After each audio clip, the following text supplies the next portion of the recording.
At Starbound, we tell stories the human way, not with artificial voices or AI slop. In the end, what's HFY without humanity? My name's Carol. Let's begin. Jebediah Graves traced the worn grip of his revolver. He'd polished the checkered walnut smooth over countless draws. He kept it holstered, resting his hand there, the solid weight against his hip a counterpoint to the shifting dust of Prosper. "You ever kill a man, Pa?"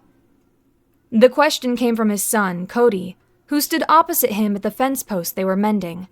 The 16-year-old, a lanky frame of bone and defiance, shifted his weight from one foot to the other, his jaw tight. He held a coil of wire, but his stare was fixed on Jeb's gun butt. Jeb gazed at the splintered synthwood. "Some questions are for private moments. We're alone out here, mending a fence." Cody's voice was sharp, a prod meant to draw a reaction. "It's a direct question."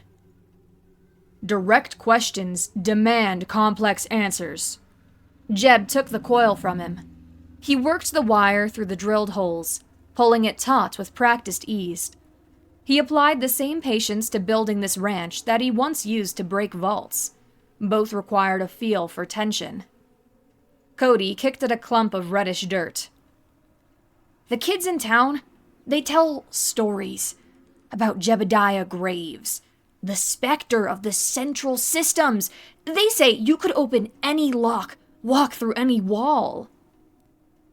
"Folks in town should spend more time fixing their vapor condensers and less time telling stories."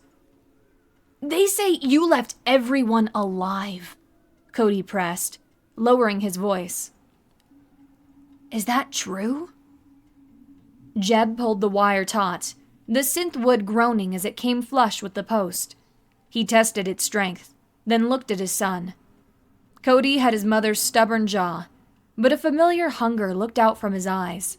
A hunger Jeb had spent the last decade trying to starve in himself. "That was the rule," Jeb said, his voice flat.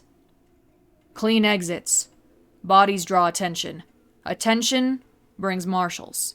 Marshals bring trouble. We acquired assets and left families whole." "But did you ever have to?" Before Jeb could answer, another voice, warm with amusement, carried on the dry air. "If you two have finished poeticizing about the existential weight of a fence repair, I brought water." Aaliyah stood a few yards away, a canteen in each hand. Her smile eased the hard lines around Jeb's mouth and made Cody look away, though he fought a grin of his own. Streaks of dirt smudged her cheek, but she moved like the landscape belonged to her. For her, he'd traded the central systems for a skipgate colony planet with more rocks than people. She was his reason for the fences, the ranch, the quiet. She handed a canteen to Cody, ruffling his hair. He grumbled, but leaned into the touch. She then passed the other to Jeb, and her fingers brushed his. Jeb met her eyes, the muscles around his own tightening. She gave him a slight, slow shake of her head, a silent plea for patience. "Thanks, Ma," Cody said, taking a long drink. "Your father's teaching you how to mend things, which requires a gentler touch than interrogation." She turned her eyes on Jeb. "And you, stop letting him bait you. That life is over." "He's got a talent for it," Jeb admitted, a rare smile forming. He took a sip of cool water. It tasted of their deep well, of minerals and hard work. It tasted like peace. As they headed back toward the modest ranch house, its metal roof shimmering in the heat, Cody raised a hand to shield his eyes and pointed. "What's that?" High above, a point of light glinted.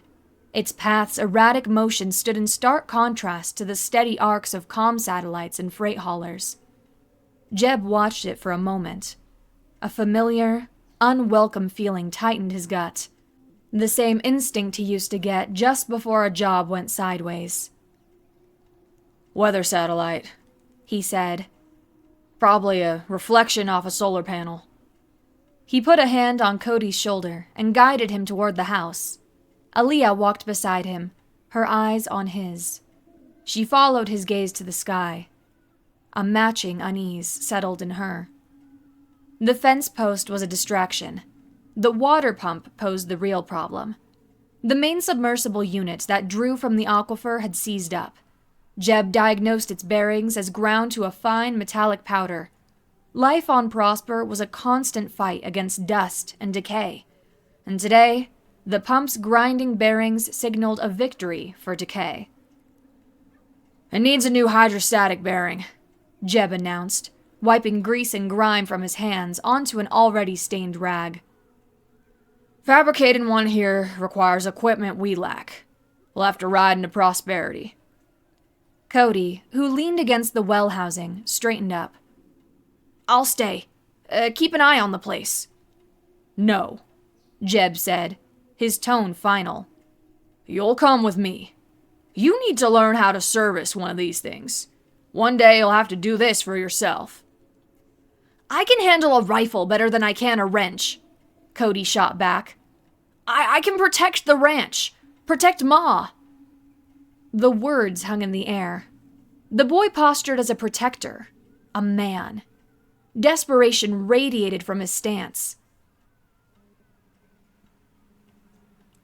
"Protection is more than a gun, Cody. It's about keeping things running. The water is more important than any raider." Their wills locked, a standoff as predictable as the rising of Prosper's twin sons. Aaliyah emerged from the house, drying her hands on her apron. She took in the scene. The two men she loved, rigid and silent. She stepped between them. "Jebediah, take him with you." Her voice was soft but firm. "He's right. He should know how to do this. But you're right, too. It'll do you both good to get away from this dust bowl for a few hours." She turned to Cody. "I'll be fine. The worst I'll have to deal with is a little dust and a lot of quiet. I think I can manage." She winked. Cody's posture sagged. He scowled. But the expression failed to hide his affection as he looked at her. "Fine." Jeb nodded. Relief and guilt warred in him as Aaliyah once again bridged the divide between them. Within the hour, they mounted their coursers, the genetically engineered horses that served as the primary mode of transport on Prosper. The animals, bred for endurance, kicked up clouds of red dust with their powerful legs. As they rode away, Jeb looked back. Aaliyah stood on the porch, a lone figure framed against the wide, empty landscape. She raised a hand in a slow wave. The first thing Aaliyah registered was the taste. A flat, sterile taste, like chilled surgical instruments, coated her tongue. She opened her eyes to a slit. She was on a table, smooth and cold against her back. The light was bright but diffuse, coming from a seamless, glowing white panel in the ceiling. Soft, yielding restraints bound her wrists and ankles. Her thoughts were clear, every sensation sharp. They had used an anesthetic that left her mind sharp. A mistake. She let her eyelids flutter shut and kept her breathing slow and even, feigning unconsciousness. A soft, gliding sound approached. Two figures entered her peripheral vision. They were tall, their bodies composed of tightly bundled, fibrous strands the color of bleached bone. Their limbs were long and thin, ending in clusters of prehensile filaments that undulated with minute movements. They glided with fluid purpose. Their heads were smooth, featureless ovoids that tilted and pivoted, sensing the environment through some imperceptible means. A small dark orb detached from the ceiling and floated near them. It hummed. A series of clicks and soft whistles emanated from one being. The orb responded, a perfect, uninflected monotone issuing from it that chilled her. Specimen is conscious. Vitals are stabilizing. Alpha wave patterns indicate full awareness, distinct from REM state simulation. Subject is aware. A pulse hammered in her throat. They had her. She opened her eyes. The nearest creature's featureless ovoid swiveled to face her. A complex web of faint light pulsed across its surface, coalescing into a single point of intense focus, directed at her. The focus conveyed only a vast, chilling curiosity. The floating drone spoke again, the clicks from the creature translating into flat, toneless words. This unit is a specimen for cataloging. Biological imperative dictates you cease resistance. We demand your surrender to the scientific process. The second Assacian glided forward, a fibrous limb extending. It held a tool, a metallic rod that ended in a fine point. It pressed the tip against her forearm. A searing, electric pain shot through her, sharp and targeted.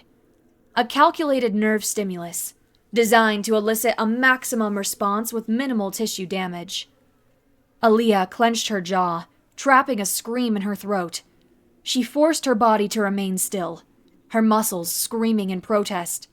She stared directly at the creature's featureless head.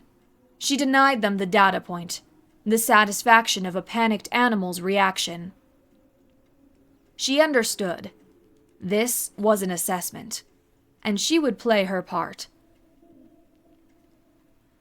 The ride back from Prosperity was quiet. They had the hydrostatic bearing, its complex machinery wrapped in oilcloth and stowed in a saddlebag. The argument between Jeb and Cody had long since burned itself out, leaving a tense silence between them.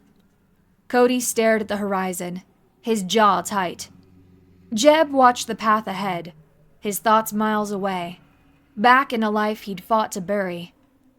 They were still a mile from the ranch when Jeb's courser tossed its head, whinnying low and nervous. He reined it in, scanning the property. The feeling from that morning returned, a knot tightening in his gut. "What is it?" Cody asked, his own mount shifting uneasily beneath him. "Something's wrong," Jeb said. The house stood in the distance, a small shape with its front gate hanging open from a single hinge. They spurred their coursers into a gallop, the animal's powerful legs eating up the distance. Dust plumed behind them, a frantic signal in the calm afternoon. They thundered into the yard and slid to a halt. The house was in chaos, but the violence felt targeted. The splintered front door hung open. Inside, furniture lay overturned, shelves swept clean. A thief would have taken the silver candlesticks on the mantel or the small fusion generator that powered the house. They stood untouched.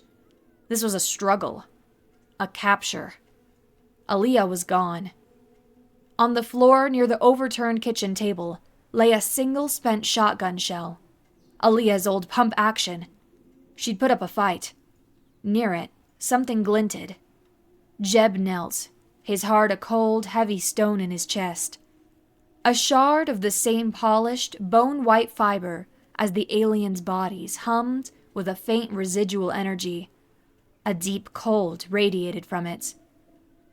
Cody saw the shotgun shell, the overturned chairs, the terrifying absence of his mother. A raw cry tore from his throat. "No! I should have been here! I told you!" He slammed his fist against the doorframe, his knuckles splitting. "I should have been here!" Jeb let him rage, let the storm of guilt and fear break. He waited a beat, two, then he moved. He grabbed Cody by the shoulders, his grip unyielding. He forced the boy to look at him. Jeb's eyes were cold, his focus a weapon that made Cody flinch. "She's alive." Jeb's voice was low and hard. "If she were dead, they would have left a body. And she's a fighter. That shell proves it." He gave Cody a slight shake. "So are we. Now pull yourself together." Now, we hunt. In that moment, the quiet rancher Jeb vanished. In his place stood Jebediah Graves, and he had a job to do. The sun dipped toward the jagged horizon, painting the sky in fiery streaks. Jeb circled the ranch, looking at the ground. He was looking for tracks. Courser shod in iron, boot prints, the tread of a ground vehicle. Anything. The dust was clean. The red dust of Prosper was a tattletale. It recorded every passage, every disturbance. Here, only wind-smooth ground remained, along with the scuttling tracks of desert insects and the marks of their own arrival. The attackers left no trace, having come from the sky and returned to it. This problem required thinking beyond any heist he'd ever planned. Cody emerged from the house, his face pale, his eyes red-rimmed but intense. In his hand, he held a lever-action rifle. I'm riding out. I'll check every canyon, every dry wash from here to the Badlands. And look for what? Jeb asked, his voice sharp but measured. Their trail is beyond what a man can follow. So we do nothing? Cody's voice frayed at the edges. No. Jeb stood up, brushing the dust from his knees. He looked toward the dark, rising shapes of the distant mesas. We need a tracker. Someone who can read signs invisible to you. Someone who can track the wind. He met his son's confused gaze. We ride to Malachi Blackwood. The name silenced Cody. He'd heard it only in whispers, in the stories the old-timers in Prosperity told. Malachi Blackwood, the last of the true people of Prosper, a man who lived in the wilderness and supposedly spoke with the rocks in the sky, a man his father had called a friend. Jeb strode to the bedroom. Under their bed was a heavy wooden chest, coated in dust and locked with a simple iron padlock. He broke it with a sharp blow from a fireplace poker.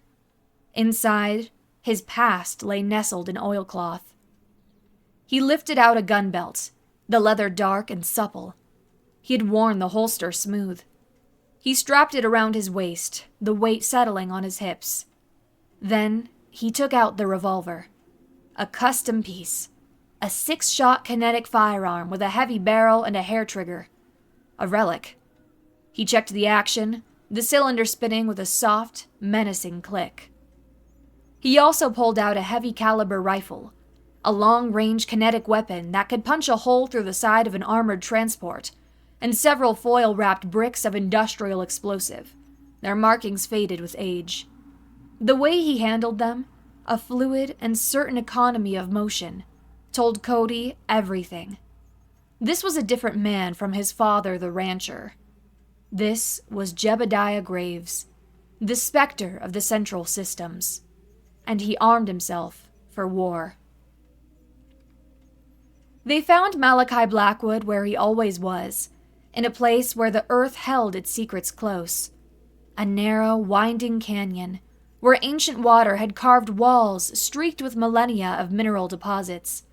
A small, smokeless fire burned near the mouth of a shallow cave.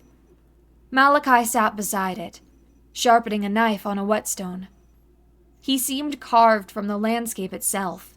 Sun and wind had deeply lined his face, and gray streaked his long, dark hair. His movements were deliberate, each one silent and purposeful, which made the restless energy of most men seem clumsy and loud. He looked up as they approached, taking in Jeb's gun belt, Cody's rifle, and the frantic urgency in their posture. He seemed to expect them. "You carry your old guns, Jebediah," he said, his voice a low rumble. Jeb dismounted and walked to the fire. "They took Aaliyah." He laid the bone-white fibrous shard on a flat rock by the fire. Malachi stopped his work. He leaned close, keeping a careful distance from the shard, studying it, his nostrils flaring slightly as if he could scent its origin. When? This afternoon. The ground is clean. Malachi nodded, lifting his gaze to the sky. The land has been speaking of strange things. A silence in the high canyons where the cliff hawks nest. Cattle turning up on the mesas, examined and then abandoned, with cuts too clean for any predator I know. He looked back at the shard. Lights in the sky that are alien to the stars. The elders had stories of them. They called them the Takers. Cody stepped forward, his voice sharp. Can you track them? Malachi looked at the boy, his expression placid. Then he turned his eyes back to Jeb. He had seen the same fire in Jeb long ago. I can track the path they burn through the world, the fear they leave behind. It is a trail like any other. He stood, his tall frame unfolding with quiet purpose. He picked up a long rifle that leaned against the cave wall, its stock wrapped in leather and beads. Aaliyah is family. Gather your gear, Malachi said, his voice resonating with a new authority. The trail will grow cold by morning, but it will remain. Prepare for a long, hard hunt. Routine was a cage. Aaliyah had learned that on her first job with Jeb years ago. A bank whose security relied on the unwavering regularity of its guards' patrol schedules was a bank waiting for someone to empty it. Predictability was a fatal flaw. Her captors, the Assacians, were creatures of rigid routine. They had moved her from the examination room to a transparent cell in a long, quiet corridor, lined with similar enclosures. Some held other humans, pale and terrified. Others contained bizarre alien fauna, creatures of phantasmic origin, shape, and color, pacing their prisons. At scheduled intervals, a drone delivered a tray of nutrient-rich gelatinous cubes that tasted of laboratory chemicals and minerals, and the atmospheric composition would shift to induce a state of rest. At the midpoint of each induced rest period, an Assacian technician would enter her cell to attach a diagnostic scanner to the restraints that still bound her to a central plinth. During one such entry, the technician paused to consult a glowing pane of dark glass, its screen displaying a simplified schematic of the specimen wing. Aaliyah glanced at it for only a second, but it was enough. She burned the layout into her memory, noting the symbols for power and data core before the screen went blank. The scanner was a complex device, a web of sensors and emitters that hummed as it calibrated. At its core, a magnetic clamp held a dense focusing lens made of heavy, clear polymer. It was about the size of her palm. The third time they attached it to the device, she made her move. As the technician calibrated the energy field, Aaliyah threw herself into a mock seizure. Her body convulsed, her limbs thrashing against the restraints. Alarms, soft and melodic, chimed in the sterile air.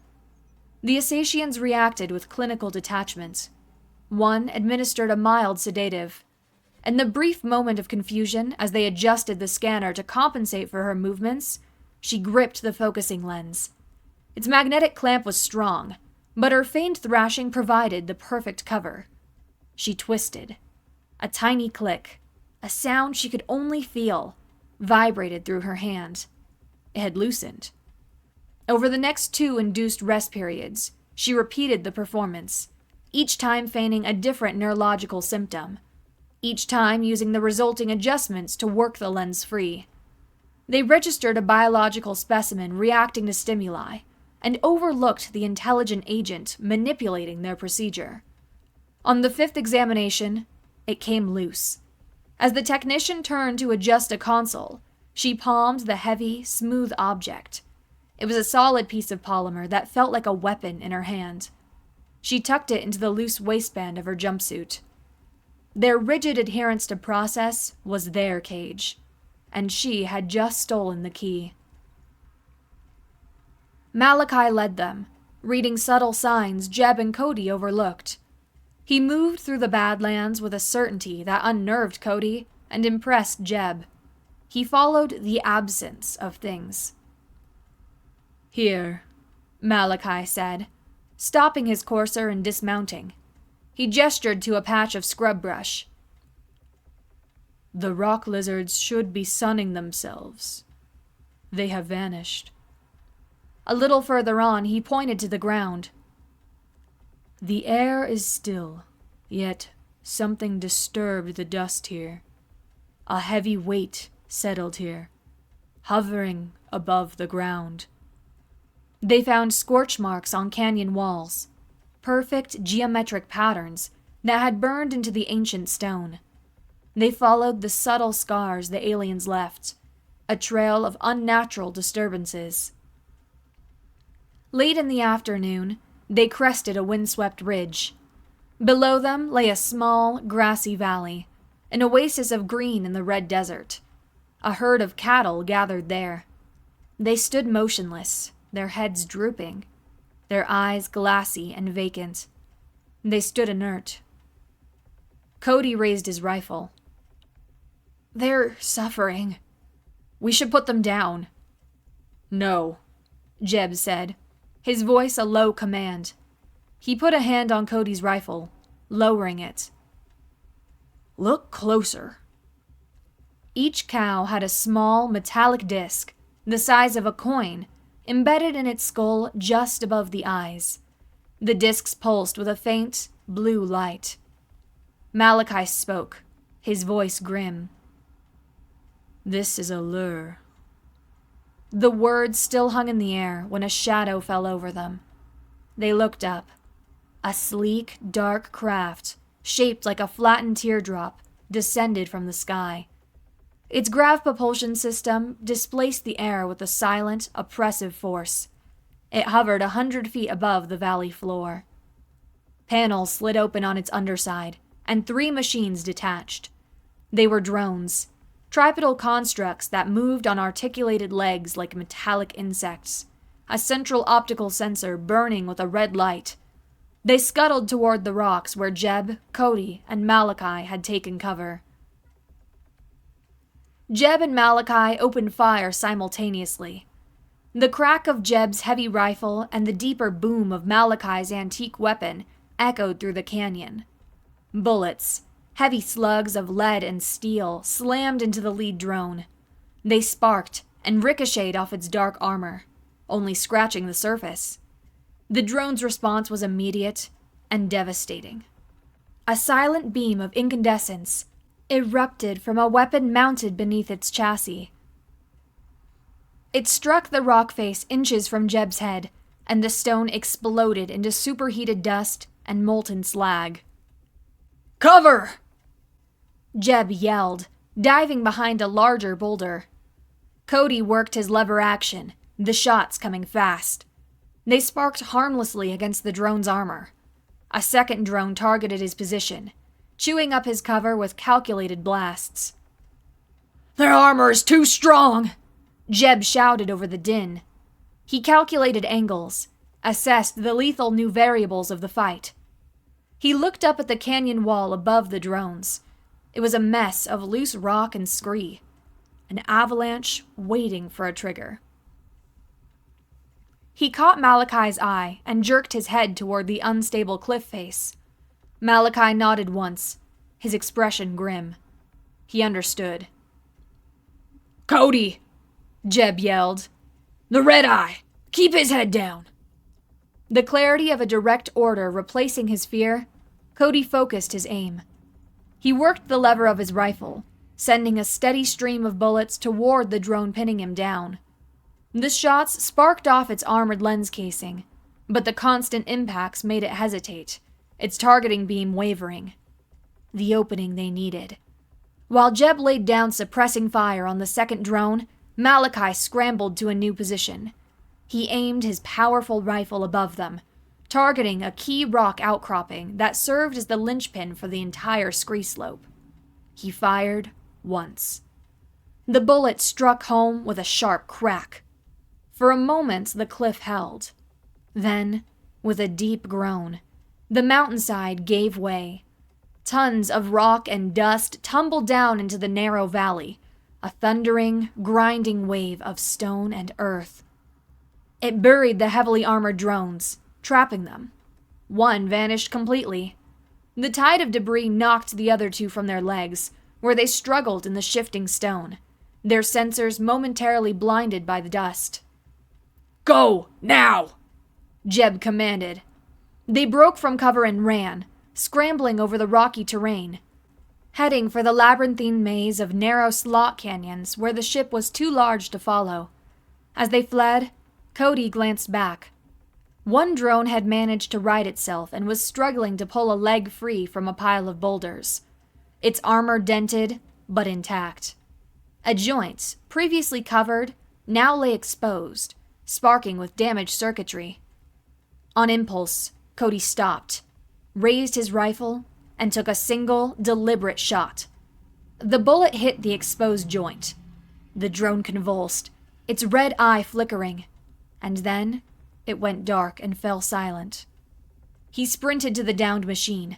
An energy rifle, the one that had nearly vaporized him moments before, remained attached to its chassis.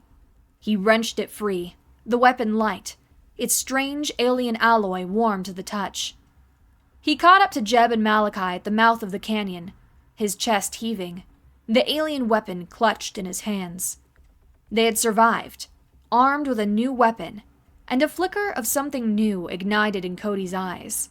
He met Jeb's gaze, his panic replaced by the hard focus of a man who had just learned a lethal lesson. Chaos was a tool. Aaliyah had always known that. A plan's worth lay in its resilience to the unexpected. Her plan was to be the unexpected. Using the stolen lens, its edge sharpened against the metal floor of her cell, she spent 2 induced rest periods scoring the electronic lock mechanism. It was slow, painstaking work, performed in the brief moments when the patrol drones were at the far end of the corridor.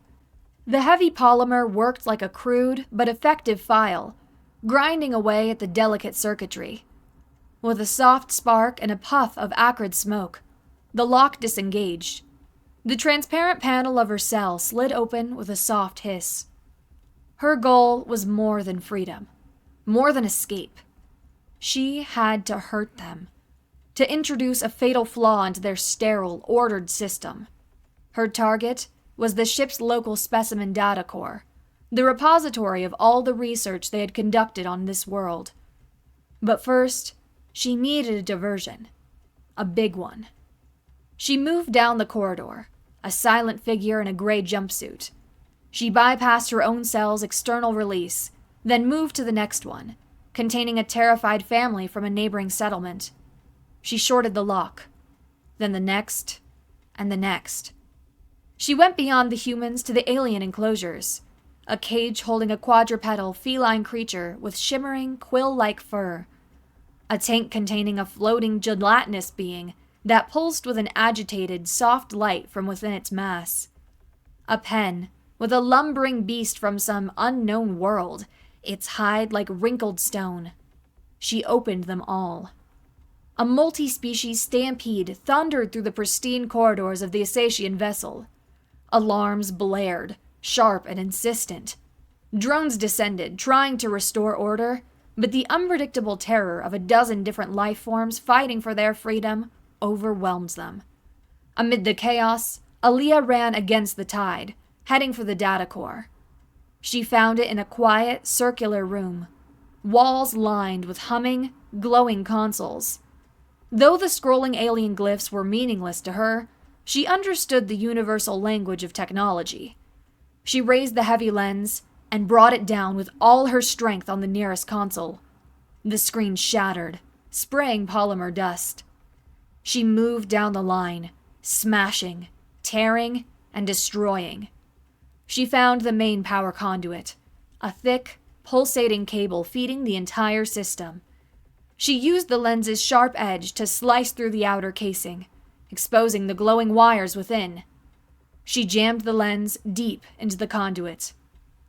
The world erupted in a flash of blue-white light. The power surge threw her across the room. The lights died. The ship's hum faltered, and the artificial gravity fluctuated, sending a wave of nausea through her. Through the flickering emergency lights, the curator appeared in the doorway, flanked by two larger, heavily built drones. They were a different model. Guards. The curator's attention bypassed the blaring alarms, the panicked screeches of freed creatures, and the damage to its lab. The web of light on its ovoid head focused solely on her.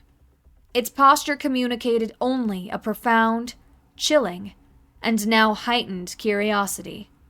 She had gambled her freedom for a chance to wound them. She had lost. The guard drones advanced, their movements swift and certain. They subdued her. The curator's drone floated near her head. We have reevaluated the subject's threat potential. Relocate to primary analysis chamber. Maximum security protocols engaged. The downed scout ship lay wedged in the canyon, its sleek hull crumpled and torn. It resembled a metallic insect, its legs twisted at unnatural angles. Jeb, Cody, and Malachi watched from the rim, the scent of dynamite and scorched metal still sharp in the night air. The calculated rock slide was their leverage. Jeb had put Cody in charge of placing the key charge, the one that would trigger the main slide. He gave the boy more than an order. He'd given him a problem of physics and timing. Cody had risen to the challenge, his movements now deliberate, his attention fixed on the physics of the problem. He thought beyond destruction. He thought about angles, force, and chain reactions. The explosion tore through the canyon wall, burying the scout ship in an avalanche of rock and dust. The surviving Asatians and drones had emerged from the wreckage, disoriented and vulnerable. Cody, using the stolen energy rifle with a terrifying, newfound proficiency, proved instrumental. Now, in the aftermath, they picked through the wreckage. They found only cold, sterile equipment. In the twisted cockpit, they found what they were looking for. The navigational console. It was damaged, its screen flickering with alien script. Cody wanted to smash it in frustration. Jeb stopped him. No, it's a map. He and Malachi worked together.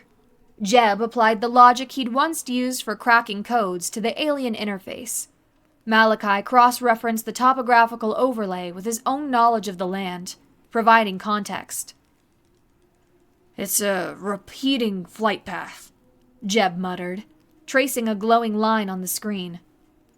A short hop, always return to the same coordinates. Malachi studied the three-dimensional map of the surrounding terrain. He traced a path over the jagged peaks and deep canyons before stopping at a large, flat-topped mountain that dominated the horizon. The Sleeping Mesa, Malachi said, his voice low. My people call it a hollow place, a place where the world breathes. Jeb looked at the console, then at the distant mesa, a dark silhouette against the star-dusted sky. The console showed a massive, repeating energy signature emanating from deep within the mountain. They had their target. They had the nest. Whew, man.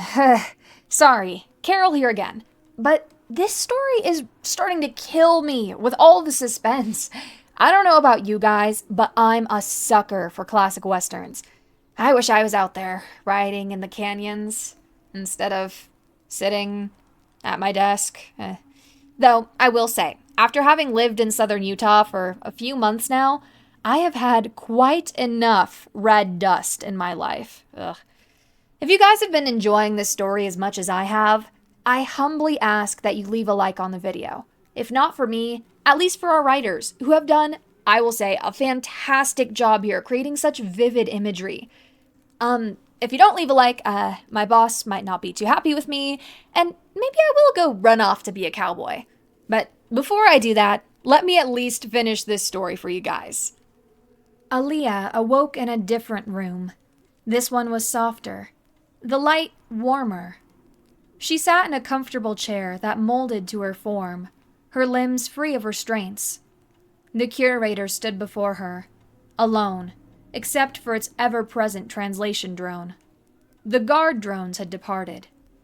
The nature of the tests had changed, moving from biological scans and pain stimuli to challenges for her mind. Holographic puzzles bloomed in the air before her, complex three-dimensional objects she had to manipulate and reassemble, problems of orbital mechanics and energy vectoring that required an understanding of complex geometry, strategic simulations where she commanded abstract forces against an opponent that learned and adapted with terrifying speed. It was testing her mind, attempting to quantify her intelligence, her capacity for logic, for strategy, for deception. A new game began, a silent battle of wits. She understood its goal, to create a complete profile of human intellect. So she gave it a skewed one. She solved the most complex puzzles with ease, but intentionally fumbled the simpler ones. She provided elegant solutions to the strategic simulations, then followed them with baffling, illogical moves.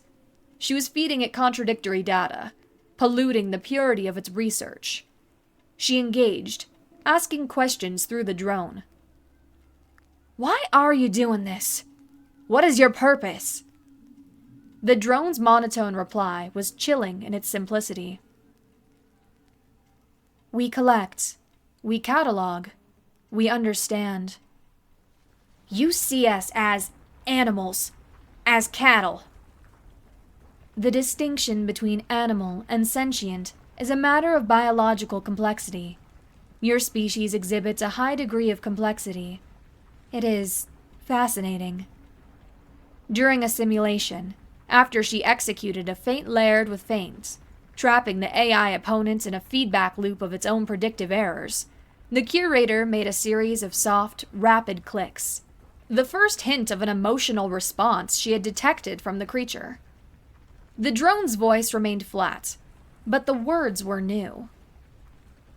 "Your species demonstrates a capacity for strategic deception previously unrecorded in a specimen of this biological classification. The initial assessment was incomplete. We have elevated your status from sample to subject." A cold dread settled in her stomach, chased by a flicker of pride. She was the final exam, and she dreaded the practical portion of that exam. The sleeping mesa was a fortress. By day, it was a silent, sun-baked mountain of red rock. By night, it was a different beast. Faint lights glowed from hidden vents, and the silent, tripedal drones patrolled its perimeter in overlapping, predictable patterns. Jeb, Cody, and Malachi watched from a hidden overlook for 2 full days, studying the patterns, learning the rhythms of the base. They were 3 men against a technologically superior army, hidden inside a mountain. On the 3rd night, Jeb laid out the plan. An outlaw's plan. A heist. "It's a classic 3-man job," he said, sketching in the dust with a stick. "Malachi, you're our inside man. You said the mountain is hollow. You'll use the deep tunnels to get beneath their base. You'll plant the dynamite on their main power conduits. Everything rigged to this." He held up a small black remote. Malachi gave a slow nod. His skill at moving unseen through the land made him the only choice. "Cody and I are the diversion," he continued. "They'll expect another subtle attack after Aaliyah's stunt. A loud, frontal assault from ranchers on horseback will catch them completely off guard. We use their assumptions against them." "A diversion for what?" Cody asked. "For me," Jeb said. "While their attention is out the front door, I break off. I go for the core. I go for your mother. Cody's face hardened. I should go with you. I can fight. I have the rifle. No, Jeb said, his voice flat and unyielding. Your job is critical. Once we breach the entrance, you'll lead a flanking maneuver. Your job's to suppress their heavy emplacements and, more importantly, to find the other prisoners. You find our people from town and you get 'em out. That's your responsibility. Cody opened his mouth to argue, the old defiance flaring. But then he stopped. He looked at his father's face, at the grim certainty in his eyes. This was a promotion, a critical role in a complex machine. For the first time, Jeb was giving him a command, trusting him with the lives of others. Cody looked at the crude map in the dust, at the lines and arrows representing men and machines, life and death. He understood. He nodded, his jaw set. I understand. I'll get them out. Jeb met his son's eyes, and for a fleeting moment, the outlaw saw a capable man looking back at him. Dawn on Prosper was a violent affair, the twin suns igniting the horizon. As the first light spilled over the Badlands, they rose. Their approach was direct and unsubtle. They charged their coursers directly at the base's main entrance, a massive hangar door concealed behind a shimmering energy field. Jeb and Cody rode side by side, their rifles up, the wind whipping at their faces. They charged into the heart of the enemy's defenses. The base came alive. Drones swarmed from hidden ports in the mesa wall. Hovering platforms with heavy energy weapons rose into the air. The air filled with the silent, deadly hiss of plasma bolts and the sharp crack of kinetic rounds. Horses, creatures of flesh and blood, reared and screamed as they galloped through fields of invisible force. The familiar, comforting boom of Jeb's revolver echoed in sterile metal corridors that had only known silence and hums. A knot of fear tightened in Cody's gut as he peeled off as planned. He spurred his courser toward a rocky outcropping that gave him an angle on the main entrance. A drone emplacement, a heavy, turreted weapon, had Jeb pinned down. Cody raised the Asatian energy rifle, its alien ergonomics now feeling familiar. He sighted the turret's power cell and fired. A beam of plasma found its mark, and the emplacement exploded in a shower of sparks and shrapnel. The main force field at the entrance flickered and died. Jeb charged through the opening, disappearing into the darkness of the hangar bay. He paused just inside, his courser skittish in the alien environment. He looked back. Across the chaos, he caught Cody's eye and gave a short, sharp nod before turning deeper into the base. His father disappeared. Cody returned the nod, accepting the burden, the trust. They split up, two parts of a single, desperate plan, each charging deeper into the heart of the mountain. While the battle raged at the mouth of the beast, Malachi Blackwood was in its belly. He moved through the natural cave systems beneath the Asatian base like a whisper, his feet silent on the ancient stone. The air was cool and damp, a stark contrast to the sterile atmosphere of the facility above. The thrum of the base vibrated through the soles of his boots, a deep, unnatural heartbeat in the sacred mountain. He found them just as Jeb's map had predicted. 3 massive power conduits, thick as a man's torso, running from a geothermal tap deep in the earth up into the base. They glowed with a contained, blue energy, a profane power humming in this quiet, dark place. He worked with a focused calm, each movement economical and deliberate. He placed the dynamite charges with care. With each charge he set, he muttered a quiet prayer in the old tongue of his people, an apology to the mountain spirit for the violence he was about to unleash within it. It was an act of focus, a way of grounding himself in a task that felt like sacrilege. His work done, he slipped back through the tunnels, a ghost retracing his steps. He emerged into a maintenance corridor near the main hangar bay. The sounds of the firefight now loud and close. He found the prearranged spot, a junction box shielded from the main line of fire. As Jeb's small force of ranchers and townsfolk rallied to their cause, breached the hangar, Jeb broke away for a moment. He met Malachi in the shadows. Malachi pressed the remote detonator into his hand. Malachi met his gaze. He had done his part. Malachi slipped back into the maintenance tunnels. He had delivered the means of victory, or oblivion. Cody fought with a new clarity. The stolen Asatian rifle felt like an extension of his arm. He moved through the ship's metallic corridors with cold, tactical purpose, his rage focused into a weapon. He used cover. He flanked. He thought. He found the main holding area, a grim echo of the corridor where they first held Aaliyah. Dozens of transparent cells lined the walls, filled with the terrified faces of his neighbors, the people of prosperity. Farmers, merchants, their children, all of them cattle in a pen. The chaos of battle had frozen them. The alarms blared. Emergency lights cast long, dancing shadows, and the whole facility shuddered with distant explosions. Cody blasted the central control panel, and the cell doors hissed open. He strode into the center of the room, the alien rifle held at the ready.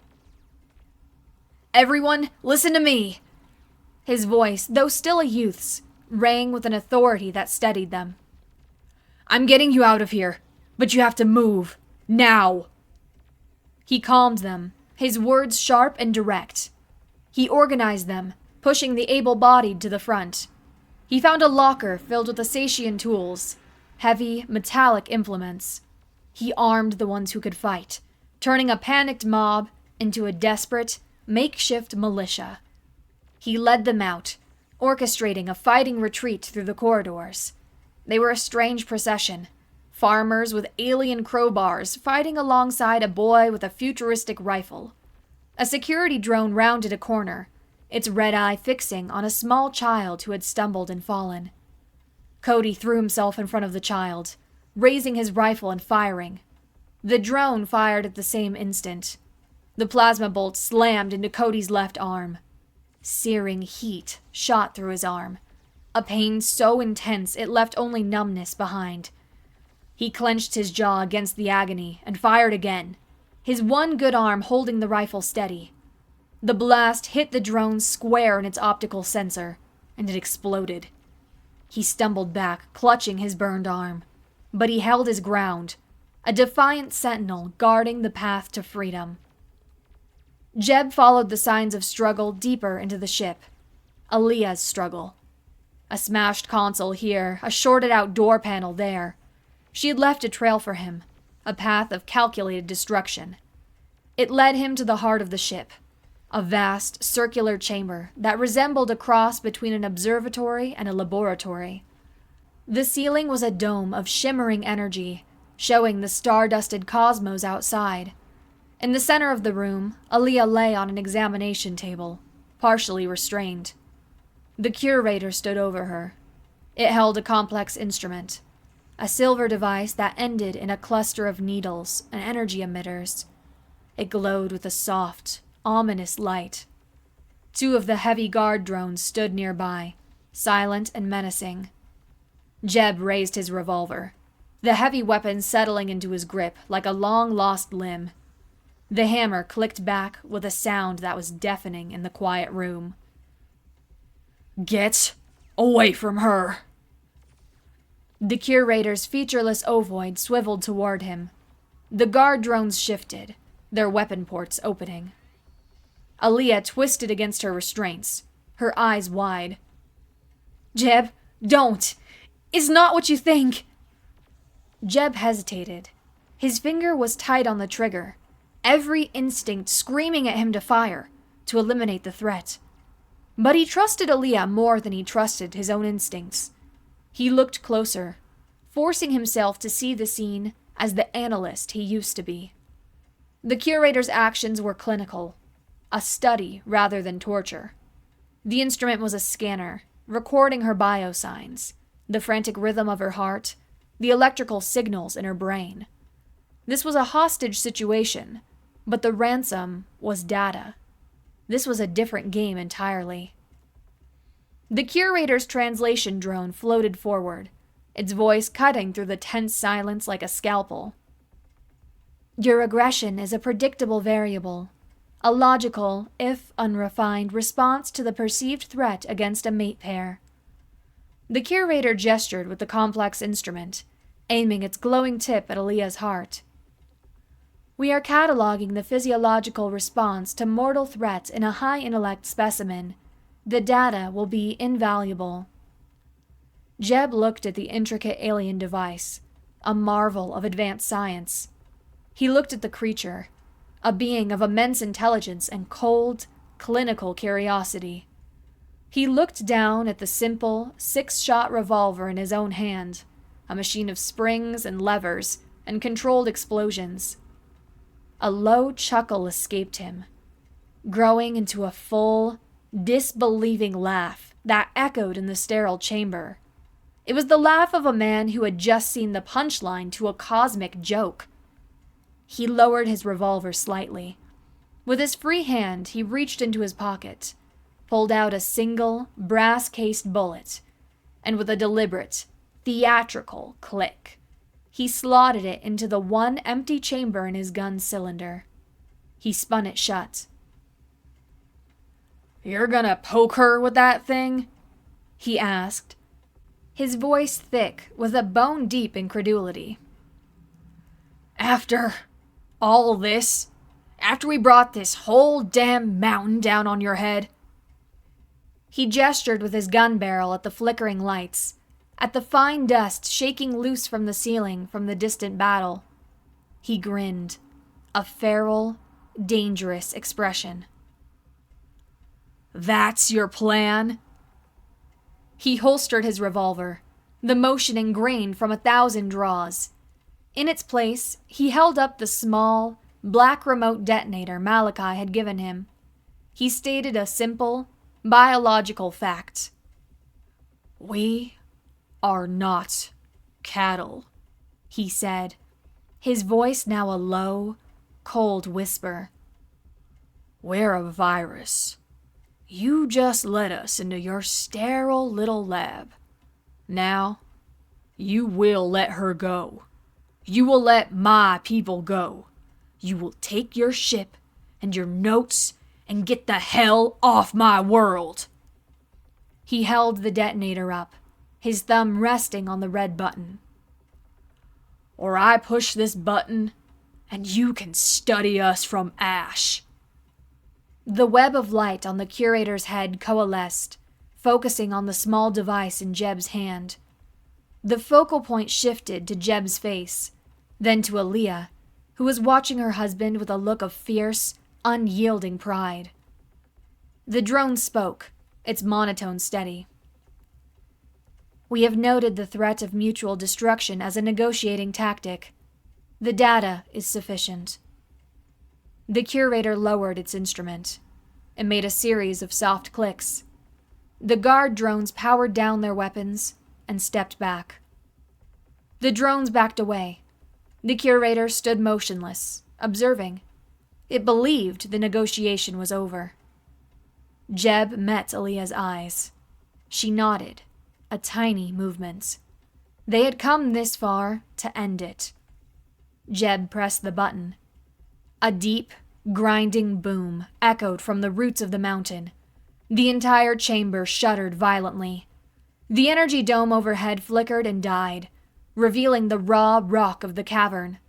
Power failed completely, plunging them into darkness before emergency lights kicked in, casting the corridors in a hellish red glow. Malachi's charges had done their work. The mountain was dying. Jeb vaulted onto the table and tore the restraints from Aaliyah's wrists. "Time to go," he said, pulling her to her feet. They ran. They fled through the chaos, through corridors filled with panicked, disoriented Asatians.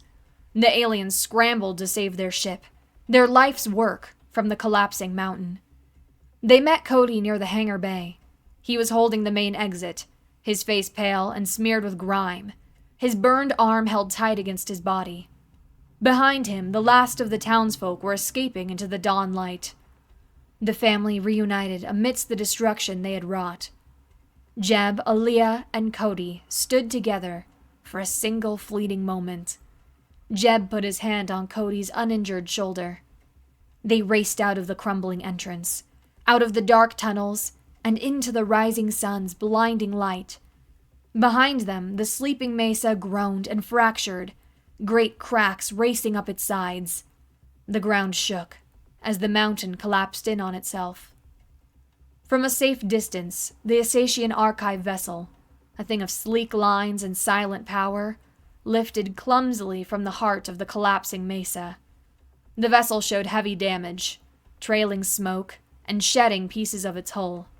It struggled for altitude, a wounded beast fleeing a fire, before it shimmered and vanished into the upper atmosphere. They had won. They met Malachi at the rendezvous point at the base of the foothills. The tracker gave a single, slow nod, his part in the war complete. The ride back to Prosperity was slow and quiet. The survivors returned battered and bruised, but alive. Cody rode beside Jeb, his burned arm bound tightly in a medical wrap. Back at their ranch, their house stood damaged but upright. The gate hung broken, the furniture overturned, but it was home. The three of them stood on the porch, watching the twin suns climb higher into the sky, chasing away the last of the morning chill. The world was quiet again. Aaliyah laced her fingers with his. Cody stood beside them, his bandaged arm a stark reminder of the cost, his gaze fixed on the horizon. The silence between them was comfortable and complete. They had survived. They were together. And in the quiet corners of Prosper, in the bars and workshops of the small town, a new legend was taking root. It was a story of their own, replacing the ghost stories from the central systems. A story about the ranchers who had fought the stars and won.